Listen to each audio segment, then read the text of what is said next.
c'est l'idée de prendre des enfants qui commencent l'école depuis à peu près 6-8 ans jusqu'à 16 ans. Et puis on sort ces enfants de leur famille sur proposition d'assistants familiaux dans les bidonvilles ou dans les villages. On s'occupe de ces enfants parce qu'ils sont maltraités à la maison. Vous imaginez, on ne se marie pas au Pérou, les femmes à 16 ans ont leur premier enfant. À 30 ans, c'est déjà le 6e compagnon qui s'occupe de la maman mais aussi de la première fille. Donc il y a toutes des choses à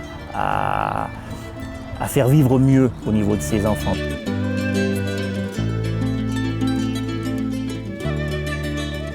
C'est une Suissesse, Fernande Kajigao-Aubert, qui, il y a 40 ans, a été invitée à Lima pour travailler. Et puis, en dehors de ses heures de travail, elle s'est promenée un peu dans la ville. Et puis, elle a décidé de consacrer sa vie à la pauvreté là-bas. Pour moi, c'est intolérable, un enfant qui souffre.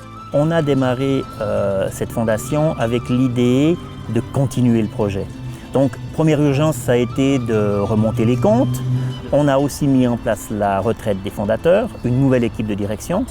Et ce qui nous restait à faire, c'était de consolider les bâtiments, les fondations.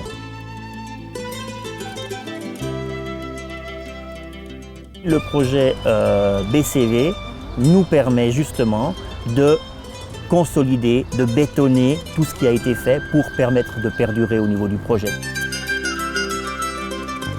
Actuellement, j'ai des jeunes, des enfants, des adultes handicapés, c'est à peu près 500 personnes qui sont impactées directement actuellement.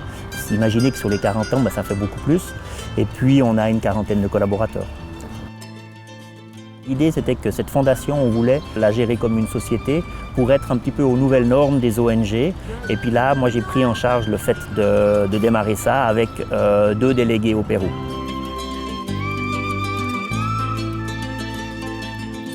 Si j'étais capable de faire tourner une petite usine en Suisse, je dois être capable de donner les inputs nécessaires à faire tourner un projet plus important en Amérique du Sud. Si vous allez vous promener un jour à San Andrés, où il y a le foyer ferme, c'est une région désertique.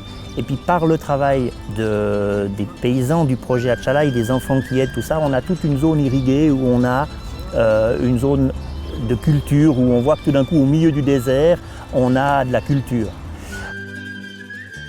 Quand vous voyez ces enfants, quand vous savez d'où ils viennent et puis vous les voyez sourire, vous les voyez fleurir un peu comme la verdure autour du foyer ferme, c'est joli.